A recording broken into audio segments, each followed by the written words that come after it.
Hello mga ka-Tiny, another day, another vlog. And for today's video ay samahan niyo ulit akong mag-mukbang. So this is one of my favorite kasi food is life sa akin. And syempre gusto ko rin kasing suportahan dito yung mga local businesses here in Tagkawayan, Quezon. And as you can see here at my background, ito ay malapit ako sa Freedom Park. And ang kanyang business is malapit din sa Freedom Park. And the name of the business is G-Sha. So, papakita ko sa inyo yung kanilang mga pagkain na binebenta. Siyempre, since summer is coming, alam nyo naman, kailangan natin ng ice cream. Wow. And siyempre, natikman ko na tong mga ice cream niya and hindi lang yun, sobrang affordable pa. Kaya sulit na sulit and kaya ng bulsa natin. Kaya ano pang hinihintay nyo? Keep on watching!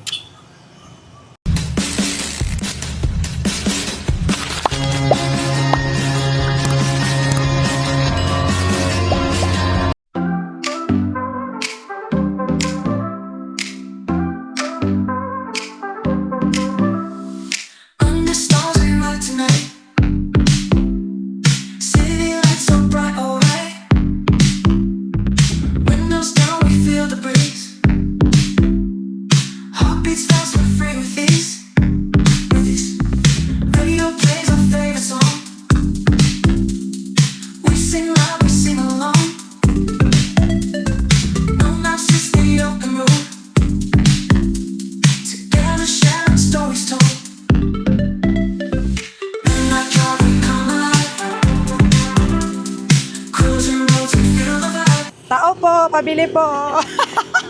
So, andito nga tayo sa G-Sha Softy Ice Cream. So, syempre, nandito yung may-ari. Baka sponsor, charot. So, syempre, gusto ko din matikman. Natikman ko naman na yung iba, di ba ate? So, masarap talaga siya. And, hindi naman siya, ako kasi hindi talaga ako mahilig sa matamis. As in, talaga, ever since, kahit bigyan nga nila ako ng matamis, hindi ako tikim-tikim lang talaga ako. Pero since yung ice cream hindi naman siya ganun katamis. So siguro depende din sa sa panlasa. Pero ako talaga okay naman siya sa akin kasi ayoko lang talaga na sobrang tamis. So let's try yung best seller mo. Huwag kayong mag-alala. It's sponsored daw to, charot. Ayan, i-try natin. So they have different kung gusto nyo nasa cone, nasa cup. Ayan, it's up to you guys. You know?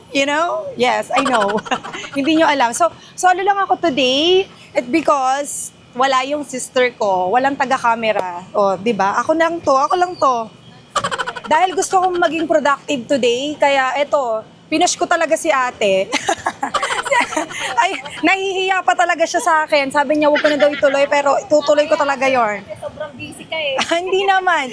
Masaya ako kasi parang mas gusto ko pa rin talagang i-features yung mga local businesses kasi talaga dito.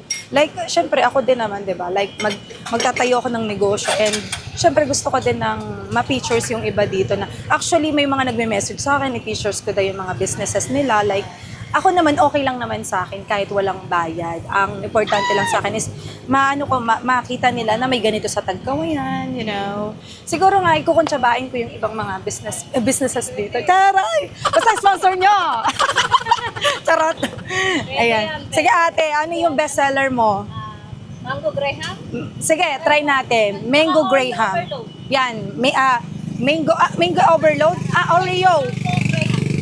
Mango Graham and Oreo Overload. So, let's try that. Kaya huwag kayong aalis. Diyan lang kayo. Steady lang kayo dyan. Sa totoo lang, sabi ko kay ate, dapat titikman ko lahat, pero siguro hindi na muna kasi sobrang, mabubusog ako, te. Hindi kaya ng tiyan ko at wala akong kasama today. Dapat may kasama talaga ako para at least alam ko talaga siya. And I'm so happy to, naman, syempre.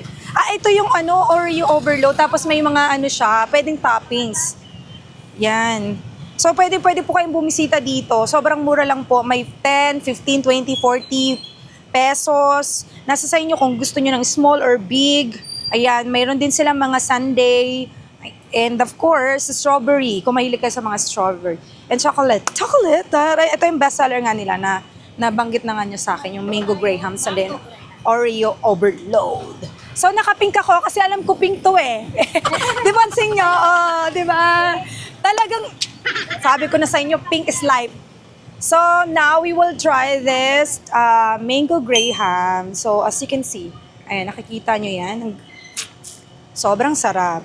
And, alam naman natin summer is coming. So, kapag kayo initan and gusto nyo magpalamig, pumunta lang po kayo dito sa Gisha. Saan ang galing yung Gisha, name? Pangalan ng dalawang anak, panganay ko, si Trisha. Ah, sige. Tapos namatay po.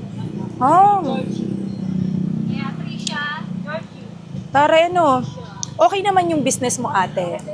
So far. Sana nga ganun din yung akin, Charota. Talaga nainggit. Talagang tiwala na. Mm-mm. Tiwala lang at sipag talaga. Saga. And talagang kailangan mo talagang mag-sacrifice din kasi sa mga bagay-bagay. Minsan kasi talaga mga kataini, minsan, kahit gusto mong gumala, hindi ka makagala. Tanong mo ako, hanggang dito lang. Sa ngayon. Ay, busy talaga ako. Grabe, ang sarap nito. Hindi siya ganun katamis. And sobrang sarap, promise. Hindi kayo magsisising bumili. Alam nyo ba magkano lang to? 40 pesos. 40? Saan ka makita? Kung tutuusin sa Manila, pag tuwing bumibili ako ng mga ice cream, ang mahal, ewan ko, basta yun. Yung Oreo overload doon sa Manila, nakalagay lang doon sa Oreo na gano'n, 95 Oo. pesos. Kaya nga. Nagay nila. 90 pesos. Kaya nga. Grabe, ang sarap. Siyempre, tignan natin tong Oreo overload. Eto, tingnan nyo. Ganyan kaganda yung oh. Grabe, 'di ba? Sabi ko sa inyo bumili na kayo dito. And paborito ko 'tong stick So, ganyan-ganyan lang. Ganyan. Kumain ka sa stick go. Ay! Hello! Ay, gano'n. Huwag naman gano'n, hindi ako sikat. Hamang lang ako.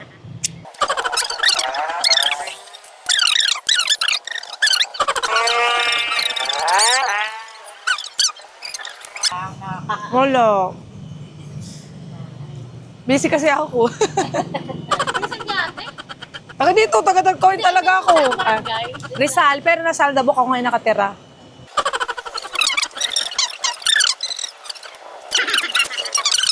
So ayan, todo chika kami, di ba? Kasi may chika minute lang ang peg. Uy, alam nyo, medyo na medyo napapaos na ako. Kasi, kasi pagod, yung ganun, hindi ako masyado nakakatulugan na.